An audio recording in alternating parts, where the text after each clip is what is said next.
अतीत की सरगोशियां, वर्तमान की परीक्षा और आने वाले समय का छिपा हुआ सत्य, इन तीनों कालों के टकराव में जन्म ले रही है एक अद्वितीय शक्ति, ध्रुवंश त्रिकाल योद्धा।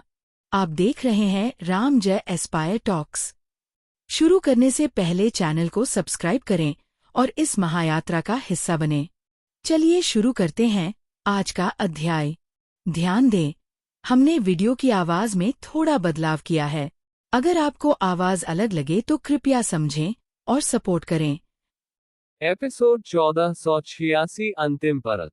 इस प्राचीन भूमि में जमीन फटी हुई थी, जैसे कि इसने एक विनाशकारी लड़ाई झेली हो। यहाँ तक कि क्षितिज का दूर का छोर भी फटा हुआ था।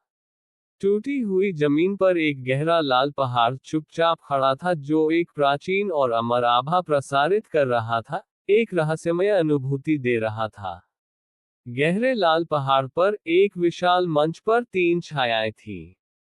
तीनों ने एक दूसरे के खिलाफ अपनी रक्षा पंक्ति खड़ी कर रखी थी। वे तीनों महायश, अक्षय और तुषार थे। जाहिर है, उन्होंने उन्मूलन दौर समाप्त कर लिया था और अंतिम परत तक पहुंच गए थे। हाँ, ऐसा लगता है कि परिणाम ठीक वैसा ही हुआ जैसा मैंने उम्मीद की थी कि तुम दोनों यहाँ होगे। महायश ने अक्षय और तुषार को देखकर मुस्कुराते हुए कहा, हम सैकड़ों में से केवल तुम तीनों ही मेरे प्रतिद्वंद्वी हो सकते हो। अक्षय और तुषार जानते थे कि जिस तीसरे व्यक्ति के बारे में वह बात कर रहा था, वह रुद्र था। तो हमें तुम्हारा धन्यवाद करना होगा कि तुमने हमसे इतनी ऊंची उम्मीदें रखी। अक्षय ने अपना गहरा लाल भाला पकड़ा। उसकी हंसी उदासीन थी, लेकिन उसकी आंखें हत्या के इरादे से भरी थीं। वह महायश से डरता नहीं था। तुषार के लिए, वह बिना किसी भाव के अपने चेहरे पर चुप रहा। लेकिन रुद्र अभी तक यहाँ नहीं है, इसलिए उसका सामना अवश्य ही एक शक्तिशाली दुश्मन से हुआ होगा। अक्षय ने देखा कि चौथा व्यक्ति अभी तक नहीं दिखा था, इसलिए वह आश्चर्यचकित होने से खुद को रोक नहीं सका। वह अवश्य ही वह ध्रुवांत होगा, तुषार ने टिप्पणी की। वे ध्रुवांत की जानकारी को बहुत अच्छी तरह समझते थे, और वे जानते थे कि यह व्यक्ति जो उनके बाद स्थान पर था, एक भयानक प्रतिद्वंद्वी था। हालांकि ध्रुवांत सक्षम है, वह अभी भी रुद्र को हराने के लिए कम है। महायश हंसा। उसने ध्रुवांत की लड़ाइयां देखी थी। हालांकि वह शक्तिशाली था, उसे ऐसा नहीं लगा कि उसके लिए रुद्र को हराना संभव है। हालांकि अक्षय और तुषार ने अपनी रक्षा पंक्ति खड़ी कर रखी थी, फिर भी उन्होंने अपना सिर हिलाया, क्योंकि वे रुद्र की क्षमता से अच्छी तरह वाकिफ थे। यहाँ तक कि वे भी रुद्र को हराने के बारे में आश्वस्त नहीं थे। इस प्रकार, भले ही ध्रुवांत सक्षम था, उसके लिए रुद्र को हराना आशावादी नहीं था, क्योंकि वह केवल मध्य चरण आध्यात्मिक स्वर्गीय सम्राट था। जब उसकी आवाज गूंजी तो स्थान अचानक उतार चढ़ाव करने लगा और तीनों ने तुरंत उस ओर देखा। उनकी निगाहों के नीचे स्थान विकृत हो गया और एक युवा छाया प्रकट हुई। तीनों की निगाहें संक्षिप्त रूप से उस युवा चेहरे पर पड़ी, इससे पहले कि महायश के चेहरे पर मुस्कान जम गई। यहाँ तक कि अक्षय और तुषार ने भी अपनी आंखें सिकोड़ ली जब उन्होंने उस छाया को सदमे से देखा। वे बता सकते थे कि वह ध्रुवांत था। महायश, अक्षय और तुषार को देखते हुए उसकी निगाहें थोड़ी कांप उठी और फिर वह एक सुरक्षित दूरी पर पीछे हट गया। तुमने वास्तव में रुद्र को हराया। महायश ने अपनी भौहें सिकोड़ ली जब उसने ध्रुवांत को एक गहरी निगाह से देखा। क्या यह अजीब नहीं है? ध्रुवांत ने उदासीनता से उस पर एक नजर डाली। हे, दिलचस्प। ऐसा लगता है कि मैंने तुम्हें हमेशा कम आंका है। महायश के होठों पर एक चंचल मुस्कान उभरी, क्योंकि उसकी आंखों में एक ठंडी रोशनी चमक उठी। उसे चीजों के नियंत्रण से बाहर जाने का एहसास पसंद नहीं था।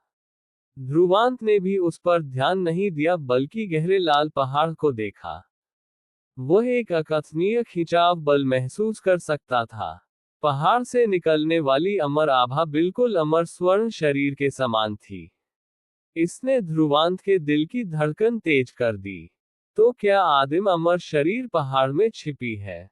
तुमने सही अनुमान लगाया है। आदिम अमर शरीर उस पहाड़ में होनी चाहिए। ध्रुवांत की निगाहों का पीछा अक्षय से आई निगाह ने किया। जब अक्षय की आवाज गूंजी तो गहरा लाल पहाड़ कांप उठा और पहाड़ पर विशाल दरारें फट गईं, इससे पहले कि यह धीरे धीरे फैल गया, जैसे कि पहाड़ फटने वाला हो। उन दरारों ने एक असीम वास्तविक अमर आभा प्रसारित की जो दुनिया में मौजूद थी, यहाँ तक कि स्वर्ग और पृथ्वी भी बिखर रहे थे। ध्रुवांत, महायश, अक्षय और तुषार से एक बैंगनी सुनहरी चमक निकली, इससे पहले कि उनकी अमर स्वर्ण शरीर उनके नियंत्रण के बिना बुलाई गई, जैसे कि उन्होंने एक शक्तिशाली खिंचाव बल महसूस किया हो। ध्रुवांत की निगाहें उबल रही थी जब उसने पहाड़ को देखा। वह स्पष्ट रूप से महसूस कर सकता था कि एक बार पहाड़ फट जाने के बाद आदिम अमर शरीर का जन्म होगा। लेकिन जब उसका दिल इच्छा से भर गया था, तो उसने अचानक उस पर एक ठंडी निगाह महसूस की। उसने तुरंत अपने शरीर में आध्यात्मिक ऊर्जा का संचार किया और स्रोत का अनुसरण करके महायश को देखा। उसी समय उसने अक्षय और तुषार से भी दुश्मनी महसूस की। चूंकि आदिम अमर शरीर प्रकट होने वाली थी, उनमें से केवल एक ही इसे प्राप्त कर सकता था। सभी, तुम्हें पता होना चाहिए कि केवल एक व्यक्ति ही आदिम अमर शरीर प्राप्त कर सकता है ना? महायश की निगाहें एक सांप की तरह ठंडी चमक उठी और उसकी आवाज में हत्या का इरादा था। तो क्या हमें आदिम अमर शरीर के प्रकट होने से पहले प्रतिस्पर्धियों की संख्या कम नहीं करनी चाहिए? ध्रुवांत, अक्षय और तुषार की निगाहें झिलमिला उठी जब उन्होंने एक ही समय में पूछा, तुम क्या करना चाहते हो? दो उंगलियां फैलाते हुए महायश के होठों के कोने पर एक क्रूर मुस्कान उभरी। हम दो समूहों में बंट जाएंगे और अपने विरोधियों को खत्म कर देंगे। जैसे ही उसने बात की, उसकी ठंडी निगाहें ध्रुवांत पर टिकी थी। उसने पहले ही अपना लक्ष्य निर्धारित कर लिया था। अपनी भौहें सिकोड़ते हुए अक्षय ने कहा, आदिम अमर पगोडा ने अभी तक किसी भी उन्मूलन का फैसला नहीं किया है, तो इसका मतलब है कि यहाँ हर कोई इसे देखने के योग्य है। अपनी आंखें सिकोड़ते हुए महायश मुस्कुराया। लेकिन मैं वही विचार साझा नहीं करता। मंच पर माहौल ठंड से जम गया, हत्या का इरादा बढ़ रहा था। अक्षय और तुषार ने ध्रुवांत को देखा। वे महसूस कर सकते थे कि महायश उसे निशाना बना रहा था। इसलिए उन दोनों ने एक दूसरे को देखा। हालांकि ध्रुवांत की आंखों में कोई लहर नहीं थी जब उसने महायश को देखा और मुस्कुराया। ऐसा लगता है कि तुम आश्वस्त हो कि आदिम अमर शरीर के खुद को दिखाने से पहले मुझे बाहर निकाल दोगे।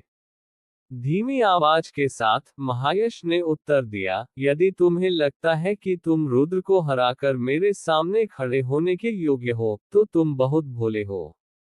अपना सिर हिलाते हुए ध्रुवांत मुस्कुराया। यदि तुम वास्तव में खेलना चाहते हो, तो मैं तुम्हारे साथ खेलूंगा। महायश के होठों के कोने पर एक ठंडी मुस्कान उभरी जब उसने जवाब दिया, मुझे डर है कि तुम खुद को मौत के घाट उतार दोगे। एक मुस्कान के साथ ध्रुवांत की छाया हिली और वह प्रकाश की एक लकीर में बदल गया जो आकाश में उड़ गई। ध्रुवांत की छाया को ठंड से देखते हुए महायश ने भी एक चाल चली थी और उसका पीछा किया था। अक्षय संक्षिप्त रूप से हिचकिचाया, इससे पहले कि उसके हाथ में गहरा लाल भाला धीरे धीरे तुषार की ओर इशारा करता। उसने जो कहा वह सही है, केवल एक ही व्यक्ति है जो आदिम अमर शरीर प्राप्त करने में सक्षम है। इसलिए प्रतिस्पर्धियों को खत्म करना एक अच्छा तरीका है। अपना सिर हिलाते हुए तुषार ने अपना टूटा हुआ ब्लेड पकड़ लिया और उसके बाल हवा में फड़फड़ाए और एक तेज आभा बाहर निकली जिसने आसपास के स्थान में निशान छोड़ दिए। मैं भाई अक्षय की असुर भाला तकनीक को आजमाने के लिए तरस रहा हूँ। मुझे उम्मीद है कि तुम मुझे निराश नहीं करोगे। वे फिर से लड़ रहे हैं। जब दर्शकों ने दो शेष आइनों को देखा, तो उनकी आंखों में एक आग जल रही थी, क्योंकि वे चारों आदिम अमर सभा में सबसे मजबूत प्रतिस्पर्धियों का प्रतिनिधित्व करते थे। चाहे वह महायश, अक्षय या तुषार हो, उन सभी के पास मजबूत प्रसिद्धि थी। यहाँ तक कि ध्रुवांत, जिसकी प्रतिष्ठा सबसे कमजोर थी, रुद्र को हरा सकता था। आदिम अमर शरीर के प्रकट होने के कगार पर उन चारों ने शिखर युद्ध को खोल दिया था। वह लानत महायश। जैस्मिन का चेहरा ठंडा हो गया। वह बता सकती थी कि महायश ध्रुवांत को चुन रहा था। उल्लेख नहीं कि ध्रुवांत ने अभी रुद्र से लड़ाई की थी, और उसकी ब्लैक ड्रैगन सेना का उपयोग नहीं किया जा सका। अन्यथा, यहाँ तक कि महायश भी कोई जोखिम उठाने की हिम्मत नहीं करता। चिंतित होने की कोई आवश्यकता नहीं है। चरस ने सांत्वना दी जब उसने आईने में युवा छाया को देखा। तुम्हारे बेटे के पास कई साधन हैं, और उसकी चालाकी के साथ मुझे विश्वास नहीं है कि ब्लैक ड्रैगन सेना उसका एकमात्र तुरुप का पत्ता है। तुम चालाक हो, जैस्मिन ने खट्टा जवाब दिया और फिर अपनी शांति बहाल की। हालांकि ध्रुवांत अपनी ब्लैक ड्रैगन सेना का उपयोग नहीं कर सका, उसे लड़ाई लड़ने के लिए अवश्य ही आत्मविश्वास होना चाहिए। नरेश भी आईने को देख रहा था जब प्राचीन महावंश के ज्येष्ठों ने महायश और ध्रुवांत को लड़ते हुए देखा। वह ध्रुवांत अज्ञानी है। उल्लेख नहीं, उसकी ब्लैक ड्रैगन सेना अब भारी रूप से घायल है। भले ही उसके पास ये होता, उसके लिए महायश से लड़ना असंभव है। उदासीन आवाज के साथ नरेश ने उत्तर दिया, महायश ने अच्छा किया। वे आदिम अमर शरीर के उभरने से पहले महायश द्वारा प्रतिस्पर्धियों को खत्म करने से पूरी तरह सहमत थे। यह इतना अधिक था कि 3 अन्य प्रतिस्पर्धियों को खत्म किया जा सकता था। इस तरह, आदिम अमर शरीर के पास महायश का एकमात्र विकल्प होगा। ये थोड़ा जल्दबाजी है। मुझे डर है कि आदिम अमर शरीर आधे अगरबत्ती जलने के समय से भी कम समय में प्रकट होगी। एक ज्येष्ठ ने आईने के माध्यम से फटते हुए गहरे लाल पहाड़ को देखा। नरेश ने भी एक ठंडी मुस्कान पहनी जब उसने आईने के माध्यम से टकराव को देखा। आधे अगरबत्ती जलने का समय, यह महायश के लिए उस बच्चे को आदिम अमर पगोडा से बाहर निकालने के लिए पर्याप्त से अधिक है। एपिसोड 1487 सफलता। क्षितिज में ऊंचे, ध्रुवांत और महायश ठंडी निगाहों और हत्या के इरादे से टकराव में खड़े थे जिसने आसपास के स्थान को जमा दिया। ध्रुवांत ने स्वाभाविक रूप से महायश के लिए अपना हत्या का इरादा जगाया, क्योंकि बाद वाले ने 5 अमर स्वर्गीय सम्राटों को उसके राणा दल को घेरने और उसे परेशानी पैदा करने के लिए उकसाया था। उसके लिए इस द्वेष को अपने दिल में याद रखना पहले से ही पर्याप्त था। इसके अलावा, महायश भी ध्रुवांत के लिए हत्या के इरादे से भरा था। उनके बीच प्रतिस्पर्धी संबंध ध्रुवांत की मां से शुरू हुआ था, और अकेले यही महायश के लिए ध्रुवांत को छोड़ने के लिए पर्याप्त था।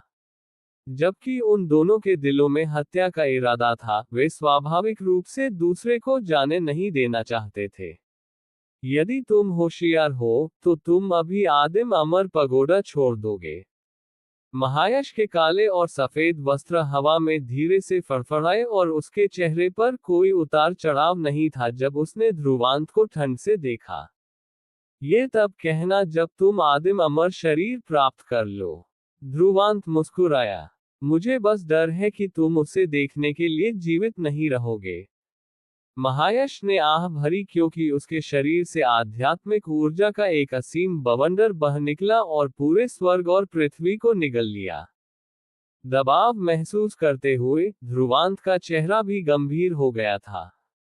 महायश वास्तव में चार्ट पर पहले रैंकर होने के योग्य था। उसने जो ताकत प्रदर्शित की वह रुद्र से भी अधिक मजबूत थी। वह साथ ही अंतिम चरण अमर स्वर्गीय सम्राट क्षेत्र के शिखर पर होना चाहिए और संत स्वर्गीय सम्राट क्षेत्र में प्रयास करने के योग्य था। जैसे ही हिंसक आध्यात्मिक ऊर्जा ने कहर बरपाया, महायश का शरीर धीरे धीरे एक चमक से व्याप्त हो गया, इससे पहले कि उसका शरीर एक चमकदार रत्न में बदल गया जिसने स्वर्ग और पृथ्वी को कंपा दिया। इस क्षण महायश के शरीर में आध्यात्मिक ऊर्जा अत्यंत संघनित थी। बस एक आकस्मिक मुट्ठी में एक विनाशकारी कौशल था जो एक अंतिम चरण अमर स्वर्गीय सम्राट द्वारा निष्पादित एक अद्वितीय दिव्य क्षमता के बराबर हो सकता था। महायश के शरीर से प्रसारित हो रहे दबाव को देखते हुए ध्रुवांत का चेहरा गंभीर हो गया, इससे पहले कि उसने बिना किसी हिचकिचाहट के शीलश बनाई। तुरंत उसने अपने 2 क्लोनों को बुलाया। त्रिसंयोजन क्षेत्र। 2 क्लोन ध्रुवांत के शरीर में प्रवेश कर गए और उसके शरीर में आध्यात्मिक ऊर्जा हिंसक रूप से बढ़ गई। उसने अपने आध्यात्मिक शरीर में भी परिवर्तित हो गया था और कांच से बना हुआ लग रहा था, जिसे कम करके नहीं आंका जा सकता था। क्या तुम्हें लगता है कि तुम त्रिशुद्धियों से हमारे बीच की खाई को पाट सकते हो? महायश मुस्कुराया जब उसने एक कदम आगे बढ़ाया।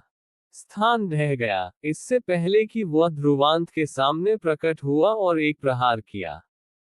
हालांकि यह एक अनरिमार्केबल मुक्का लग रहा था, जब ये गिरा तो स्थान ढह गया और अनगिनत स्थानिक टुकड़े मुट्ठी के चारों ओर थे। ये सचमुच कहर था। अपने शरीर में आध्यात्मिक ऊर्जा को अधिकतम तक परिचालित करते हुए ध्रुवांत ने भी जवाबी कार्रवाई में एक मुक्का मारा। जब 2 मुट्ठियां जुड़ी तो एक धातु की आवाज फट गई और उनके चारों ओर एक असंख्य फुट का दायरा टुकड़ों में ढह गया, साथ ही एक तूफान भी बह निकला। महायश अडिग रहा, लेकिन ध्रुवांत को कुछ हजार फुट पीछे धकेल दिया गया था। जब ध्रुवांत ने अपनी आकृति को स्थिर किया, तो उसने अपनी मुट्ठी को देखा और महीन दरारें देख सका। उनके पिछले टकराव से उसे दबाया जा रहा था। अब क्या तुम्हें हमारे बीच का अंतर पता चला? महायश ने उपहास किया, लेकिन उसने ध्रुवांत को जवाब देने का समय नहीं दिया। उसकी छाया चमक उठी। उसकी मुट्ठियां आफ्टर इमेज की बौछार में बदल गई थी जो ध्रुवांत की ओर लिपटी थी। गंभीर भाव के साथ ध्रुवांत ने भी अपनी आध्यात्मिक ऊर्जा को ट्रिगर किया था और मुट्ठियों की बौछार की थी। सिर्फ 10-12 सांसों में वे 100 से अधिक बार टकरा चुके थे और ध्रुवांत को हर एक टक्कर में पीछे धकेल दिया जाता था। जब आदिम अमर पगोडा के बाहर वालों ने ये दृश्य देखा, तो वे भी ध्रुवांत और महायश की ताकत के बीच के अंतर को समझ गए। वह ध्रुवांत इतना मूर्ख है। वह अभी भी सीधे सीधे जा रहा है, ये जानने के बावजूद कि उसके लिए अपनी आध्यात्मिक शरीर के साथ महायश से लड़ना असंभव है। हाँ, लेकिन अंतर बहुत बड़ा है। कोई फर्क नहीं पड़ता कि आपके पास क्या साधन है, यह महायश की पूर्ण शक्ति के सामने कुछ भी नहीं है। उद्धरण चिन्ह उद्धरण चिन्ह। एक और क्रूर टकराव के बाद ध्रुवांत उड़ गया, जमीन पर एक विशाल गड्ढा बनाते हुए जब वह उतरा। दूसरी ओर महायश अपने हाथों को एक साथ बांधे खड़ा था जब उसने ध्रुवांत को ठंड से देखा। अभिमानी मूर्ख, क्या तुमने सोचा था कि भाग्य से रुद्र को हराकर तुम मुझसे लड़ पाओगे? ऐसा लगता है कि तुम अपनी साधना भूल गए हो। किसी भी चीज के बावजूद तुम केवल मध्य चरण आध्यात्मिक स्वर्गीय सम्राट हो, और मैं शिखर अंतिम चरण अमर स्वर्गीय सम्राट क्षेत्र में हूँ। आदिम अमर पगोडा के बाहर सभी ने अपना सिर हिलाया। यदि ध्रुवांत लड़ने के लिए अन्य साधनों का उपयोग करता, तो उसे इतनी दयनीय रूप से दबाया नहीं जाता, भले ही वह नुकसानदेह स्थिति में होता। लेकिन महायश द्वारा इस हद तक पीटे जाने के कारण उसके लिए चोटें सहना अनिवार्य था और उसकी लड़ने की क्षमता कम हो सकती थी। इस बार यह होना चाहिए कि ध्रुवांत कितनी दूर जाता है। गड्ढे में हल्की आध्यात्मिक ऊर्जा चमक धीरे धीरे हवा में उठी, इससे पहले कि ध्रुवांत की छाया प्रकट हुई। लेकिन इस बार बाद वाले के चारों ओर चमक मंद थी, और यहां तक कि उसकी आध्यात्मिक शरीर ने भी बिखरने के संकेत दिखाए। लेकिन आश्चर्यजनक रूप से उसके चेहरे पर कोई हार नहीं थी, बल्कि एक हल्की मुस्कान थी। क्या तुम्हें मूर्खतापूर्ण तरीके से पीटा गया है? महायश ने अपनी आंखें सिकोड़ ली और ताना मारा। अपनी गर्दन फैलाते हुए, उसके शरीर से आने वाले तीव्र दर्द ने उसे अपने होठों के कोने को सिकोड़ने पर मजबूर कर दिया जब उसने महायश पर एक नजर डाली और मुस्कुराया। हालांकि तुम थोड़ा कठोर हो गए, मुझे अभी भी तुम्हारा धन्यवाद करना है। उसके शब्द सुनकर महायश ने अपनी भौहें सिकोड़ ली। ध्रुवांत की प्रतिक्रिया ने उसे महसूस कराया कि कुछ थोड़ा गड़बड़ था। हालांकि ध्रुवांत ने उस पर कोई ध्यान नहीं दिया और उसके हाथ जुड़ गए। उसकी मंद होती आध्यात्मिक शरीर अचानक चमक के साथ फट गई और उसके शरीर से आध्यात्मिक ऊर्जा की एक धार निकली। जब दर्शकों ने आदिम अमर पगोडा के बाहर ये दृश्य देखा, तो वे महसूस कर सकते थे कि ध्रुवांत से आने वाला आध्यात्मिक ऊर्जा उतार चढ़ाव तेजी से बढ़ रहा था। सिर्फ 10-12 सांसों में ध्रुवांत की आध्यात्मिक ऊर्जा दूसरे स्तर तक बढ़ गई थी। अंतिम चरण आध्यात्मिक स्वर्गीय सम्राट। किसी ने स्वाभाविक रूप से इसे महसूस किया और कहा, उसने वास्तव में इस समय सफलता प्राप्त की। संक्षिप्त सदमे के बाद, ऐसे लोग भी थे जो उत्सुक थे जिन्होंने ध्रुवांत के कार्यों को समझा और कहा, तो वह जानबूझकर अपनी आध्यात्मिक शरीर के साथ महायश से टकरा रहा था ताकि बाद वाले के दबाव का उपयोग करके खुद को सफलता प्राप्त करने के लिए मजबूर कर सके। सभी ने ठंडी सांस ली। ध्रुवांत वास्तव में निर्दयी था। उसने सफलता प्राप्त करने के लिए खुद को हताश परिस्थितियों में भी डाल दिया। जैसे ही असीम आध्यात्मिक ऊर्जा बढ़ी और उसके शरीर पर दरारें बहाल हुई, उसने अपनी ताकत में भारी वृद्धि महसूस करते हुए एक संतुष्ट मुस्कुराहट दिखाई। बंद दरवाजे की एकांत साधना ने उसके शरीर को शुद्ध आध्यात्मिक ऊर्जा से भर दिया था, और उसे बस इसे परिष्कृत करके सफलता प्राप्त करनी थी। जब उसने महायश से लड़ाई की, तो बाद वाले से आने वाले खतरे ने उसके शरीर को दबाव में रहने दिया और उस शुद्ध आध्यात्मिक ऊर्जा को अवशोषित किया। यही कारण था कि वह इतने महत्वपूर्ण समय में सफलता प्राप्त करने में कामयाब रहा। बाहरी दुनिया में सदमे की तुलना में महायश का चेहरा पीला पड़ गया था जब उसने ध्रुवांत को देखा, जो मजबूत हो गया था, एक गंभीर निगाह से।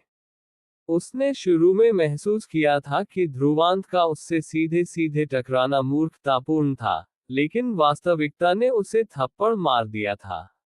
ऐसा इसलिए था क्योंकि ध्रुवांत उसे अपने शरीर में क्षमता को उजागर करने और सफलता प्राप्त करने के लिए एक दबाव के रूप में मान रहा था। ठीक है, मैंने तुम्हें कम आंका है। महायश की निगाहें ध्रुवांत पर ठंडक से टिकी थीं और हंसा, लेकिन मैं देखूंगा कि तुम क्या कर सकते हो, भले ही तुम अंतिम चरण आध्यात्मिक स्वर्गीय सम्राट क्षेत्र में पहुंच गए हो। उसके चेहरे पर कोई भाव न होने के कारण ध्रुवांत स्पष्ट रूप से बोलने के मूड में नहीं था। उसके सिर से एक चमक उड़ी। क्रिस्टल पगोडा क्षितिज पर खड़ा हो गया, इससे पहले कि पगोडा कांप उठा और 8 राक्षस पगोडा से अलग हो गए। महायश जैसे प्रतिद्वंद्वी का सामना करते हुए ध्रुवांत का पीछे हटने का कोई इरादा नहीं था और वह केवल 8 प्रभागीय पगोडा का सहारा ले सकता था। उसकी साधना में वृद्धि के साथ 8 प्रभागीय पगोडा की शक्ति जिसे वह बाहर ला सकता था, वह भी बढ़ गई थी। घातकता के मामले में यह 68 मिलियन युद्ध रून के बराबर थी। जैसे ही 8 भयावह राक्षस क्षितिज में खड़े हुए, उनके द्वारा प्रसारित क्रूरता ने महायश को अपनी आंखें सिकोड़ने पर मजबूर कर दिया। उसने खतरा महसूस किया। एक साधारण सील के साथ एक लहर बह निकली और आध्यात्मिक ऊर्जा आकाश में उठी, इससे पहले कि 8 राक्षसों ने इसे निगल लिया। आध्यात्मिक ऊर्जा को निगलने पर 8 राक्षस अपने शरीरों पर राक्षसी रून के साथ सूज गए। उन्होंने पृथ्वी हिला देने वाली दहाड़ों के साथ एक हानिकारक आभा प्रसारित की। उन 8 राक्षसों की भौहों से एक आंख फट गई जो विनाशकारी शक्ति से भरी थी, इससे पहले कि वे बाहर निकल गए। ध्रुवांत की ताकत में वृद्धि के साथ उसने धीरे धीरे 8 प्रभागीय पगोडा के आक्रामक रूप पर भी नियंत्रण हासिल कर लिया था। 8 राक्षसी आंखों के केंद्र से प्रकाश की 8 किरणें निकली, इससे पहले कि वे एक घातक किरण में परिवर्तित हो गईं जिसने स्थान को छेद दिया और महायश की आंखों को संकीर्ण कर दिया। किरण के साथ एक आवाज जो ध्रुवांत के मुंह से धीरे से गूंज उठी, 8 प्रभागीय पगोडा पगोडा मृत्यु किरण। एपिसोड 1488 महाविपत्ति। जब घातक किरण आकाश से उतरी तो इसने समय और स्थान को छेद दिया, इससे पहले कि यह महायश के ऊपर प्रकट हुई और ध्रुवांत की आवाज गूंज उठी। जैसे ही घातक किरण ऊपर आई, यहां तक कि आध्यात्मिक ऊर्जा भी मिट गई। इसकी विनाशकारी क्षमता भयानक थी। इस क्षण महायश ने भी गंभीर भाव धारण किया। उसने बहुत खतरा महसूस किया, जिससे उसके पूरे शरीर में चुभने वाला दर्द महसूस हुआ। गहरी सांस लेते हुए उसके हाथ जुड़ गए और उसके शरीर से आध्यात्मिक ऊर्जा की एक धार निकली।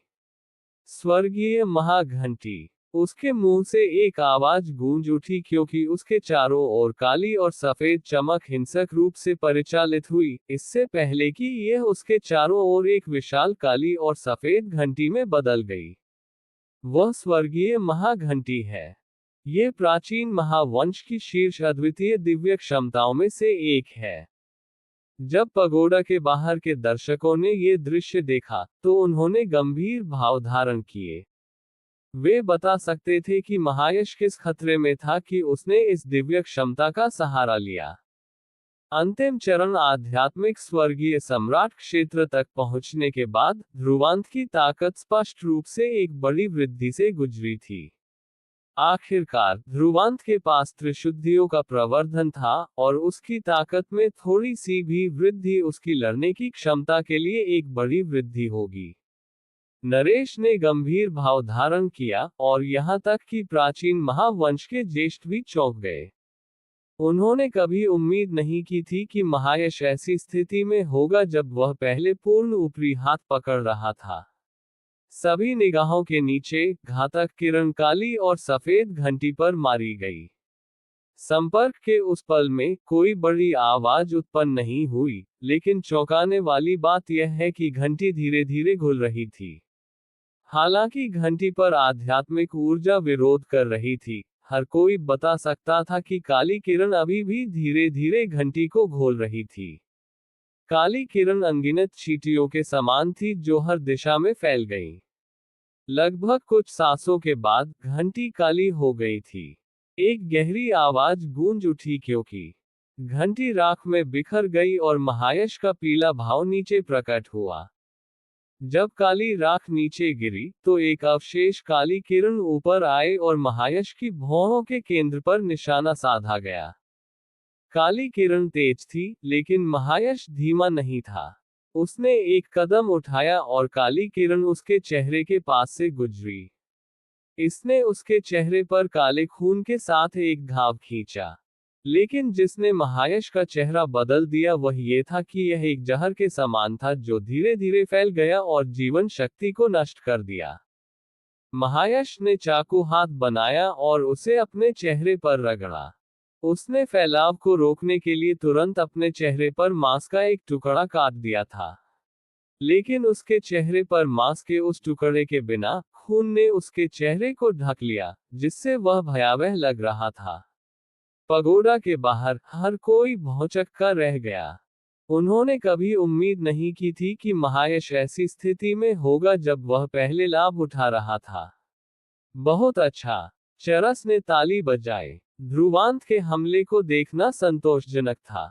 जजमन भी मुस्कुराए। वह जानती थी कि ध्रुवांत का स्वाभाविक रूप से महायश से लड़ने में अपना आत्मविश्वास था। अपनी निगाह से वह बता सकती थी कि ध्रुवांत ने पहले ही सफलता के लिए तैयारी कर ली थी। इस प्रकार उसने उस कदम को उठाने के लिए महायश के दबाव का उपयोग किया। हालांकि वह जानती थी कि आनंदित होना जल्दबाजी होगी, क्योंकि ध्रुवांत ने 8 प्रभागीय पगोडा का भी सहारा लिया था। अंत में उसने जो परिणाम प्राप्त किया वह केवल महायश को भयानक स्थिति में लाने में था, लेकिन उसकी लड़ने की ताकत को कोई नुकसान नहीं हुआ था। ध्रुवांत के लिए अपनी साधना के साथ अंतिम चरण आध्यात्मिक स्वर्गीय सम्राट क्षेत्र में एक शिखर अंतिम चरण अमर स्वर्गीय सम्राट को हराना अभी भी बहुत मुश्किल था। आकाश में ऊपर महायश ने खून बहना रोकने के लिए अपने चेहरे पर आध्यात्मिक ऊर्जा परिचालित की, इससे पहले कि उसने ध्रुवांत को ठंड से देखा और उसके गले से एक आवाज गूंज उठी, ध्रुवांत, तुम मौत को बुलावा दे रहे हो। इस क्षण महायश अपने दिल में क्रोध महसूस कर रहा था। उसने अपने शिकार को छेड़ने की मानसिकता रखी थी, इसलिए उसने उम्मीद नहीं की थी कि ध्रुवांत उससे लड़ पाएगा। कौन उम्मीद कर सकता था कि वो ऐसी हताश परिस्थितियों में होगा। उसके जैसा एक शिखर अंतिम चरण अमर स्वर्गीय सम्राट का आधा चेहरा एक अंतिम चरण आध्यात्मिक स्वर्गीय सम्राट द्वारा फाड़ दिया गया था। वह कल्पना कर सकता था कि इस मामले के बाद ये प्राचीन महावंश के लिए एक मजाक होगा। महायश के क्रोध का सामना करते हुए ध्रुवांत का भाव शांत था और उसमें दया का भाव था। उसने शुरू में सोचा था कि 8 प्रभागीय पगोडा पर्याप्त होगा, लेकिन कौन उम्मीद कर सकता था कि महायश घातक किरण के क्षरण से बचने के लिए अपना आधा चेहरा काटने में इतना निर्णायक होगा। एक विशाल गड़गड़ाहट के साथ ध्रुवांत ने देखा कि पहाड़ पर दरार तेजी से फैल रही है और एक रहस्यमय और अमर आभा बाहर निकल रही है। आदिम अमर शरीर जल्द ही अपनी उपस्थिति दर्ज कराने वाली थी। बच्चे, इसके बारे में सपने मत देखो। मैं तुम्हें इसके प्रकट होने तक इंतजार नहीं करने दूंगा। एक ठंडी आवाज गूंजी। महायश की आंखें लाल हो गई थीं, ध्रुवांत को हत्या के इरादे से भरा हुआ देख रहा था। महायश की स्थिति देखकर ध्रुवांत ने तैयारी के साथ अपने शरीर को कसते हुए अपनी आंखें सिकोड़ ली। महायश की निगाहें भयावह थी जब उसने ध्रुवांत को ठंड से देखा। यह मत सोचो कि मेरे प्राचीन महावंश के पास 36 अद्वितीय दिव्य क्षमताओं में से कोई नहीं है। महायश ने अपनी जीभ काट ली और खून के सार का एक कौर बाहर निकल गया। उसके बाद उसके शरीर से अंतहीन आध्यात्मिक ऊर्जा फट गई जो घने बादलों के समान थी जिसने स्वर्ग और पृथ्वी को ढक लिया। एक अविश्वसनीय गति ने इस पूरे क्षेत्र को घेर लिया जिससे पृथ्वी कांप उठी। जब जैस्मिन और चरस ने ये देखा तो उन्होंने बदसूरत भावों के साथ अपनी आंखें सिकोड़ ली। ये 36 अद्वितीय दिव्य क्षमताओं में से एक है। प्राचीन महावंश की महाव्यक्ति। एक नजर का आदान प्रदान करते हुए उनकी निगाहें काली पड़ गईं। महायश वास्तव में उत्तेजित था। वह अब और पीछे हटने वाला नहीं था। जैसे ही क्षेत्र में बादल उमड़ पड़े और एक भयानक दबाव फैल गया, ध्रुवांत ने भी गंभीर भाव धारण किया। उसके पास प्राचीन महावंश के बारे में भी कुछ जानकारी थी और वह स्वाभाविक रूप से जानता था कि यह 36 अद्वितीय दिव्य क्षमताओं की महाव्यक्ति होनी चाहिए। तुमने मुझे उत्तेजित करके मूर्खता की। महायश दुनिया में गर्व से खड़ा था, हवा में फड़फड़ा रहा था जब उसने ध्रुवांत को घूरा। महायश के ऊपर काले और सफेद बादल एकत्रित हुए और धीरे धीरे एक काले और सफेद बवंडर में बदल गए जो गरज के साथ गड़गड़ाया, अपने रास्ते में सब कुछ नष्ट करने का इरादा रखता था। इसे तोड़ दो, महायश ने उपहास किया जब उसकी सीलिश बदल गई। स्वर्ग और पृथ्वी को जोड़ने वाले काले और सफेद बवंडर को देखकर ये ध्रुवांत की ओर बह गया। नीचे की जमीन भी फट गई थी। बवंडर को देखने के लिए अपना सिर उठाते हुए ध्रुवांत का चेहरा गंभीर हो गया।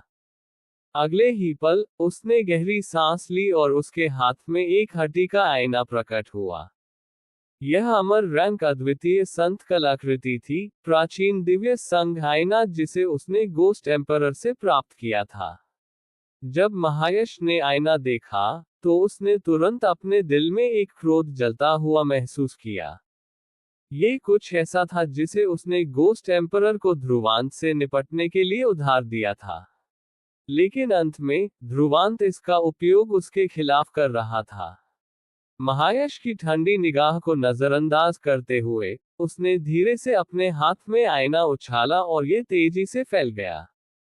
उसके हाथ जुड़ने के साथ एक काला और सफेद ध्रुवांत उसके पीछे प्रकट हुआ और आध्यात्मिक ऊर्जा के 3 असीम स्तंभ आकाश में उठे जो आईने में प्रवेश करने पर संयुक्त हो गए और एक भयानक उतार चढ़ाव प्रसारित किया। जब पगोडा के बाहर सभी ने ये दृश्य देखा तो उन्होंने मन ही मन अपना सिर हिलाया। ध्रुवांत ने वास्तव में एक तुरुप का पत्ता छिपाया था, लेकिन यह अफसोस की बात थी कि प्राचीन दिव्य संघ आईने के प्रवर्धन के साथ भी महायश के हमलों से बचाव करना अभी भी असंभव था। ध्रुवांत भी यह जानता था, इसलिए वह संक्षिप्त रूप से हिचकिचाया और फिर अपना पैर पटक दिया। जब उसका पैर जमीन पर पड़ा तो एक पृथ्वी हिला देने वाली ड्रैगन की दहाड़ गूंज उठी। इससे पहले कि सभी ने ध्रुवांत के शरीर से एक सुनहरा ड्रैगन उड़ते हुए देखा और एक भयानक आध्यात्मिक ऊर्जा प्रसारित की। यह अमर स्वर्गीय सम्राट क्षेत्र में एक सच्चा ड्रैगन था। ड्रैगन ने अपना मुंह खोला और एक सुनहरी ड्रैगन सांस बाहर निकली और आईने में घुस गई। इस अमर स्वर्गीय सम्राट सच्चे ड्रैगन की शक्ति के साथ आईने के भीतर निहित ताकत एक भयानक स्तर तक पहुंच गई थी। हालांकि ध्रुवांत रुका नहीं और उसकी आस्तीनें कांप उठी। एक शानदार चीख एक सुनहरी चमक के साथ गूंज उठी। हर कोई एक बार फिर भौंचक्का रह गया क्योंकि एक विशाल सच्चा फीनिक्स अपने पंख फड़फड़ा रहा था और ध्रुवांत के चारों ओर मंडरा रहा था। यह अमर स्वर्गीय सम्राट क्षेत्र में एक सच्चा फीनिक्स था। पगोडा के बाहर हर कोई हंगामे में टूट गया। किसी ने उम्मीद नहीं की थी कि ध्रुवांत अपने शरीर में सच्चे ड्रैगन और सच्चे फीनिक्स को छिपाएगा। इसके अलावा वे भ्रम नहीं थे बल्कि वास्तविक थे। जब सच्चे फीनिक्स ने एक शानदार चीख प्रसारित की और अपने पंख फड़फड़ाए तो यह असंख्य सुनहरी किरणों के साथ फट गया और असीम फीनिक्स लपटें निकली जो आईने में घुस गईं। इसके भीतर एकत्रित भयानक शक्ति के साथ आईना हिंसक रूप से कांप उठा, जैसे कि यह ढहने के कगार पर हो। हालांकि ध्रुवांत ने हिंसक शक्ति को जबरदस्ती उसके भीतर समाहित कर लिया, जिससे स्थान काले छेदों में ढह गया। आईने को देखते हुए ध्रुवांत ने लंबी सांस ली। यह मूल रूप से उसके 2 क्लोनों और सच्चे ड्रैगन और सच्चे फीनिक्स के साथ उसकी सबसे मजबूत शक्ति थी। आईने में संयुक्त और प्रवर्धित 5 विभिन्न ऊर्जाएं पहले ही एक भयानक स्तर तक पहुंच चुकी थी। अपना सिर उठाते हुए ध्रुवांत ने काले और सफेद बवंडर को देखा और धीरे से अपनी उंगली थपथपाई। हड्डी का आईना हिंसक रूप से कांप उठा और अनगिनत चौकन्नी निगाहों के नीचे आईने से चांदी की नदी की एक धार निकली। इस क्षण स्वर्ग और पृथ्वी ने रंग बदल दिए। एपिसोड 1489 आदिम अमर शरीर प्रकट होती है। स्वर्ग और पृथ्वी को छेदते हुए चांदी की नदी कुछ सांसों के बाद काले और सफेद बवंडर से टकराए, अनगिनत चकित निगाहों के नीचे। उस पल जब वे जुड़े एक अवर्णनीय शॉक वेव बह निकली जिसने जमीन को समतल कर दिया। केवल गहरा लाल पहाड़ अडिग खड़ा रहा, बाकी सब कुछ शॉक वेव से नष्ट हो गया। सभी ने अपनी निगाहें टकराव के बिंदु पर केंद्रित की क्योंकि स्थान टुकड़ों और आध्यात्मिक ऊर्जा की एक अविश्वसनीय शॉक वेव के साथ ढह गया। भयानक शॉक वेव के तहत यहां तक कि काले और सफेद बवंडर की क्रांति गति भी धीमी हो गई थी। इसे चांदी की धार द्वारा समाप्त किया जा रहा था। चांदी की धार आकार में तेजी से सिकुड़ रही थी और कुछ क्षणों बाद ध्रुवांत, सच्चे ड्रैगन और सच्चे फीनिक्स को मिलाने वाली शक्ति समाप्त हो गई थी।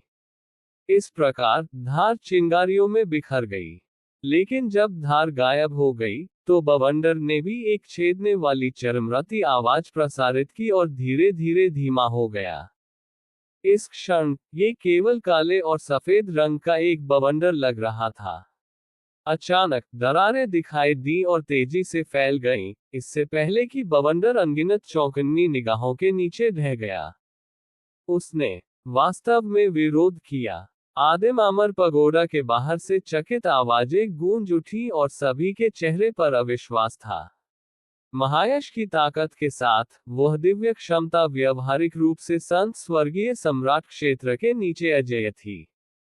लेकिन आश्चर्यजनक रूप से ध्रुवांत अभी भी इसका विरोध करने में कामयाब रहा। मंच पर ऊपर नरेश का चेहरा इस दृश्य पर पीला पड़ गया था और उसकी निगाहें गंभीर थीं।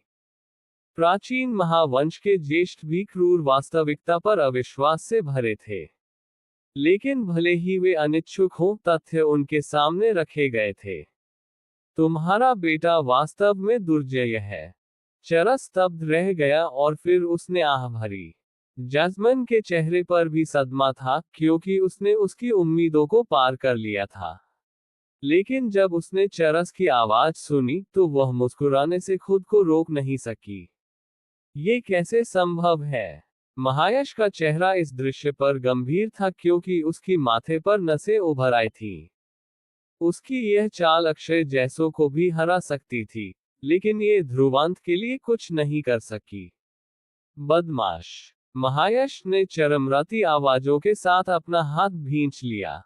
प्राचीन बुद्ध वंश में वापस, ध्रुवांत ने मो और हुआन रक्तधाराओं को हराने के लिए सुरक्षात्मक फॉर्मेशन पर भरोसा किया था। लेकिन सिर्फ 1 साल से भी कम समय में, वह पहले से ही उसके सबसे मजबूत हमले का सामना करने में कामयाब हो सकता है। जब महायश की आंखें बदली, तो ध्रुवांत का चेहरा भी कुछ पीला पड़ गया था। हालांकि, उसने अपना सिर उठाया और महायश को शांत भाव से देखा। अभी भी जारी रखना चाहते हो? उसकी आंखों में ठंडी रोशनी झिलमिलाते हुए, महायश के चारों ओर आध्यात्मिक ऊर्जा एक बार फिर उमड़ पड़ी। हालांकि जब उसने अपनी अंतिम चाल निष्पादित की तो उसने बहुत सारी आध्यात्मिक ऊर्जा समाप्त कर दी थी। वह अभी भी एक अंतिम चरण अमर स्वर्गीय सम्राट था। इस प्रकार, वह अभी भी लड़ सकता था। जब महायश अभी भी लड़ना चाहता था, तभी कान फाड़ देने वाली आवाज गूंज उठी। महायश ने अपनी आंखें सिकोड़ ली और देखा कि गहरा लाल पहाड़ ढह रहा है और प्रकाश का एक विशाल स्तंभ आकाश में उठ रहा है।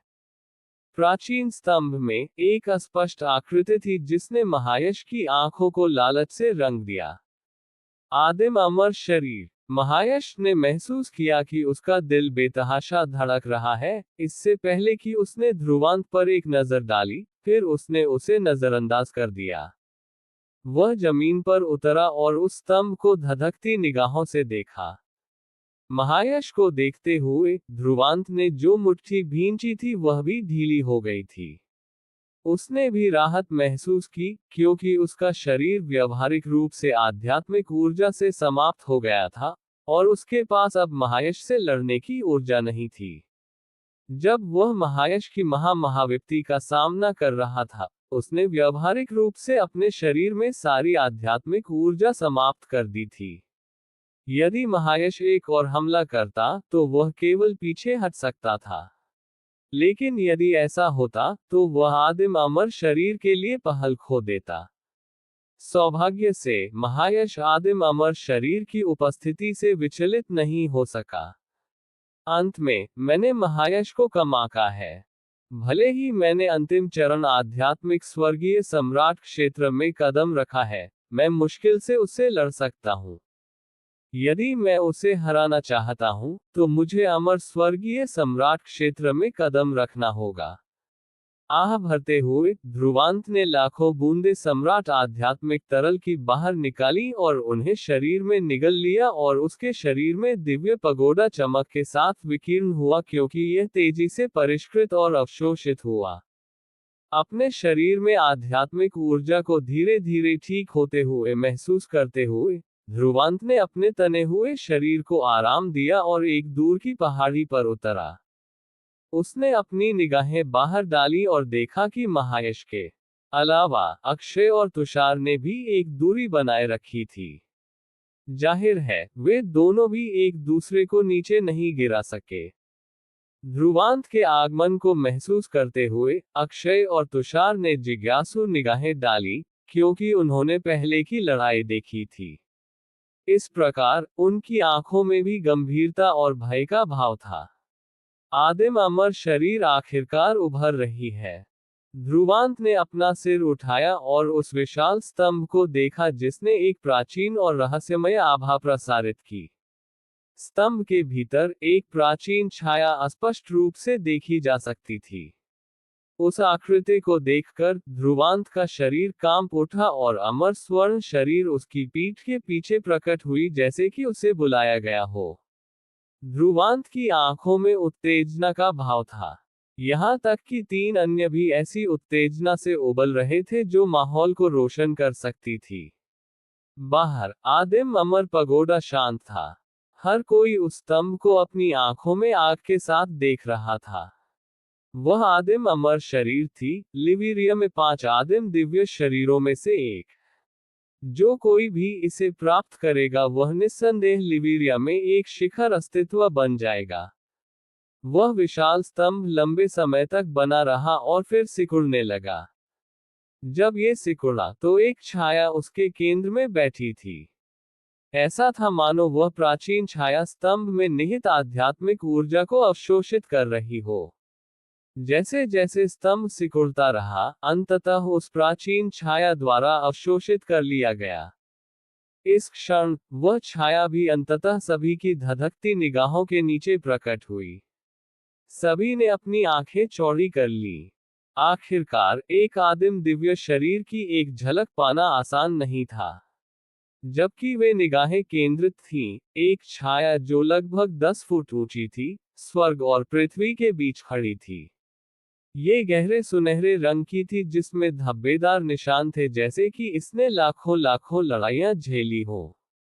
उसके शरीर पर निशान प्राकृतिक रून थे और उनमें से हर एक अविश्वसनीय रूप से गहरा था और अकल्पनीय शक्ति धारण करता हुआ प्रतीत होता था।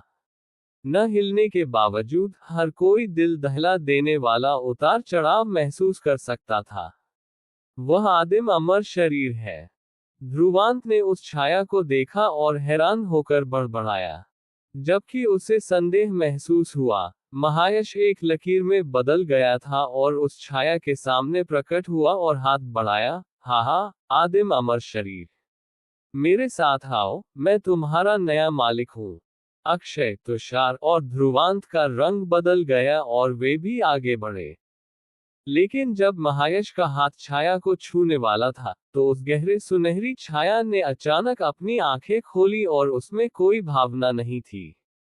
महायश को देखने के बाद उसने अपना हाथ बढ़ाया और महायश पर झूला। स्वाभाविक रूप से, जिस हाथ में कोई शक्ति नहीं लग रही थी, उसने एक असंख्य फुट त्रिज्या में स्थान को ढहा दिया था। महायश का चेहरा नाटकीय रूप से बदल गया, इससे पहले कि उसने गहरी दहाड़ छोड़ी। उसने तुरंत अपनी आध्यात्मिक शरीर बुलाए और तुरंत अपनी रक्षा सक्रिय कर दी। लेकिन सभी बचाव उस हथेली के सामने तुरंत बिखर गए और यह बिना किसी बाधा के महायश की छाती पर उतरी। जैसे ही ताजा खून बाहर निकला, महायश उड़ गया और उसने जमीन पर कुछ असंख्य फुट लंबा एक लंबा निशान खींचा। यहाँ तक कि उसकी पूरी छाती भी धंस गई थी। ध्रुवांत, अक्षय और तुषार तुरंत रुक गए जब उन्होंने महायश को देखा और गहरी सांस ली और आश्चर्य से गहरे सुनहरी छाया को देखा।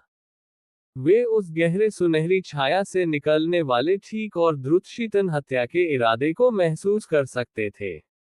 वे चौंक गए क्योंकि गहरे सुनहरी छाया ने अपनी आंखें एक बार फिर उठाई और उन तीनों पर स्थिर कर दी, इससे पहले कि अपना मुंह खोला और एक यांत्रिक और उदासीन आवाज गूंज उठी। रुको, और इस जगह के साथ विलीन हो जाओ। जब उसकी आवाज गूंजी तो यह अचानक फट गई और एक सुनहरी किरण में बदल गई जो उन तीनों की ओर बढ़ी। एपिसोड 1490, रहस्यमयी गहरी सुनहरी छाया। जब गहरी सुनहरी छाया क्षितिज के पार लकीर खींच गई, तो यह अविश्वसनीय गति से ध्रुवांत, अक्षय और तुषार के पास पहुंची, जिससे आसपास का स्थान ढह गया। गहरी सुनहरी छाया को देखते हुए तीनों का रंग बदल गया और वे पीछे हटने लगे। गहरी सुनहरी छाया बहुत असामान्य थी, और वे इसकी शक्ति बता सकते थे क्योंकि महायश भी एक ही झटके में हार गया था। लेकिन उनकी गति के बावजूद गहरी सुनहरी छाया तेज थी। जैसे ही स्थान झिलमिलाया, गहरी सुनहरी छाया तुषार के सामने प्रकट हुई और उसने धीरे से अपना हाथ थपथपाया। ये देखकर कि यह अपरिहार्य था, तुषार केवल दहाड़ छोड़ सका और उसके शरीर से एक असीम सुनहरी चमक निकली। उसने अपनी अमर स्वर्ण शरीर बुलाई। अनगिनत दिव्य अमर रून एकत्रित हुए और एक कमल में बदल गए।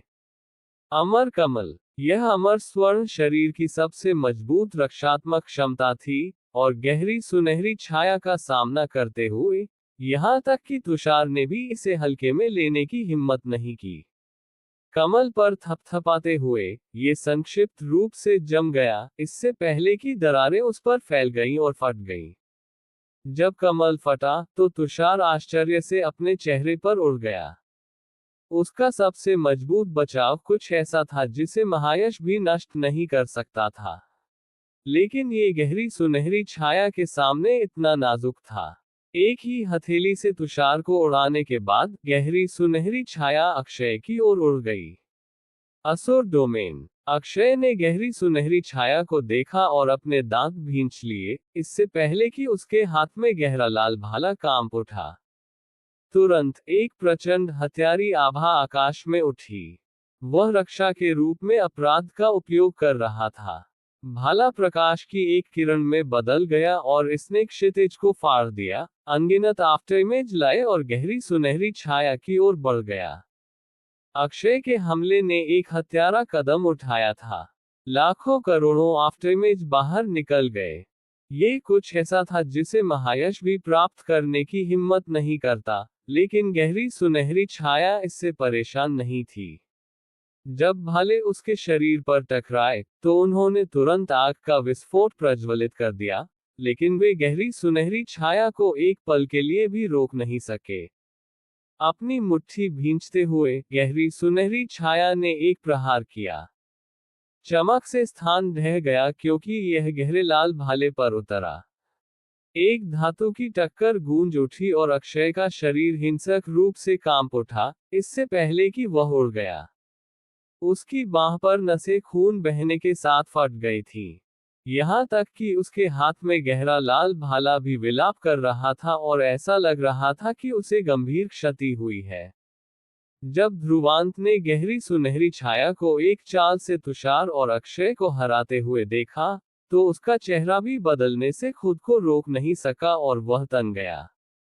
वह महसूस कर सकता था कि उन दोनों को हराने के बाद गहरी सुनहरी छाया की उदासीन निगाहें उस पर निर्देशित थीं।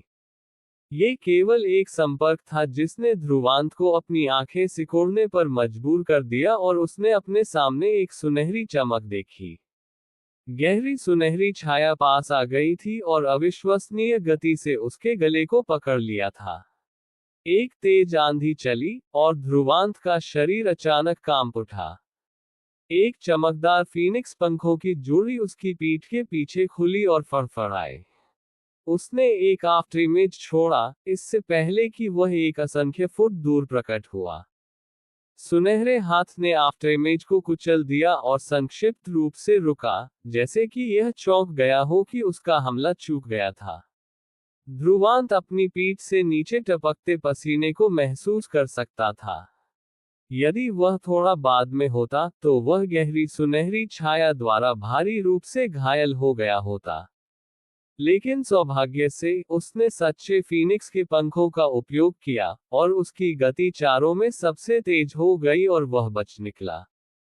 सब कुछ एक पल में हुआ, और जब सभी ने ध्रुवांत को गहरी सुनहरी छाया के शरीर से बचते हुए देखा, तो उन्होंने प्रतिक्रिया व्यक्त की और कहा। इस दृश्य ने उन्हें विचित्र महसूस कराया। क्या आदिम अमर शरीर अपने मालिक का चयन करने नहीं जा रही है? इसने नरसंहार क्यों शुरू कर दिया जैसे कि यह उन चारों को मारना चाहती हो? ये कैसे संभव है? जैस्मिन का चेहरा बदल गया। वह कैसे नहीं बता सकती थी कि गहरी सुनहरी छाया अत्यंत भयानक थी, और वे चारों उसकी आंखों में कुछ भी नहीं थे। नरेश, तुम्हारे प्राचीन महावंश ने क्या किया? जैस्मिन ने नरेश को देखा और सवाल किया। इस क्षण नरेश का चेहरा बदसूरत था, इससे पहले कि उसने जैस्मिन पर नजर डाली। मुझे भी नहीं पता कि क्या हो रहा है। अतीत में वह गहरी सुनहरी छाया कभी नहीं दिखाई दी। वह भी गुस्से से उबल रहा था। उसे नहीं पता था कि आदिम अमर पगोडा में एक गहरी सुनहरी छाया क्यों होगी। लेकिन इसके रूप को देखते हुए ये चुआ बड़ी ये आदिम अमर शरीर नहीं लग रही थी। क्या आदिम अमर शरीर इस विधि का उपयोग करके अपने मालिक को चुनने की कोशिश कर रही है? उसके पीछे एक ज्येष्ठ ने अनुमान लगाया। वह गहरी सुनहरी छाया थोड़ी सी भी नरमी के बिना हत्या के इरादे से भरी है। यहाँ तक कि महायश भी उसका प्रतिद्वंद्वी नहीं है, और यह अपने मालिक का चयन नहीं कर रही है। यह एक नरसंहार है। नरेश ने अपनी भौहें सिकोड़ ली। ज्येष्ठों ने सभी ने एक दूसरे को देखा। वे नुकसान में थे। आखिरकार जिस क्षण आदिम अमर पगोडा बंद हो जाता है, यहाँ तक कि एक संत स्वर्गीय सम्राट भी प्रवेश नहीं कर सकता। इस क्षण वे केवल बैठकर देख सकते थे। जबकि पगोडा के बाहर हंगामा मच गया। महायश अपने घावों से उबर रहा था और पीले भाव से आकाश में उठ गया। उस गहरी सुनहरी छाया को देखते हुए उसकी आंखों में भय का भाव था। यदि उसने पर्याप्त तेजी से प्रतिक्रिया नहीं की होती तो उसे उस गहरी सुनहरी छाया द्वारा मार डाला गया होता। लानत है, आखिर चल क्या रहा है? महायश अपने दिल में अधीर हो गया। वह बड़ी मुश्किल से अंतिम परत में पहुंचा था और उसे नहीं पता था कि यह चीज बिना किसी शब्द के क्यों मारना शुरू कर दिया। ऐसा था मानो यह उन सभी को यहां मार डालना चाहती हो। इस क्षण गहरी सुनहरी छाया अपने शरीर पर गहरे सुनहरी चमक के साथ पलट गई।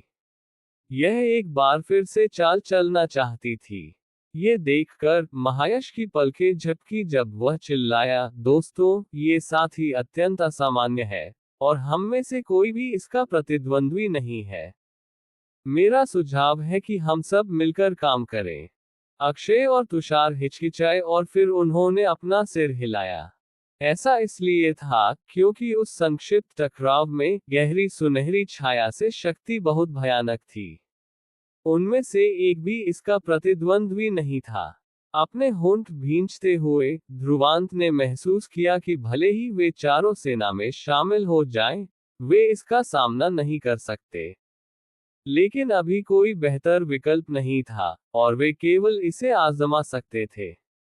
इस प्रकार उसने अपना सिर हिलाया।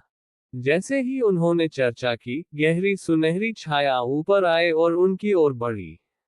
महाविप्ति। महायश का चेहरा गंभीर था क्योंकि उसने बिना किसी हिचकिचाहट के अपना सबसे मजबूत हमला किया। तुरंत एक काला और सफेद बवंडर एक बार फिर प्रकट हुआ। 8 प्रभागीय पगोडा। ध्रुवांत ने भी पीछे हटने की हिम्मत नहीं की। स्वर्गीय असुर। टर्मिनस ब्लेड कला। तुषार और अक्षय दोनों ने अपनी सबसे मजबूत चालें निकाली थीं। उन चारों के अपनी अंतिम चालें निष्पादित करने के साथ पूरा क्षेत्र अंधेरा हो गया और 4 भयानक हमले गहरी सुनहरी छाया की ओर बह गए। 4 हमलों का सामना करते हुए गहरी सुनहरी छाया ने अभी भी चकमा देने के कोई संकेत नहीं दिखाए और 4 प्रहार किए जिनमें अमर चमक निहित लग रही थी। जब 4 प्रहार आगे बढ़े तो 4 गहरे सुनहरे सूरज बाहर निकले और 4 भयानक हमलों से टकरा गए। विस्फोटों की एक श्रृंखला गूंज उठी और पगोडा के बाहर हर कोई ये देखकर चौंक गया कि गहरी सुनहरी छाया ने आसानी से ध्रुवांत और कंपनी के हमलों को नष्ट कर दिया था। काले और सफेद बवंडर या पगोडा मृत्यु किरण के बावजूद सब कुछ गहरे सुनहरे सूर्यों के प्रभाव के तहत बिखर गया।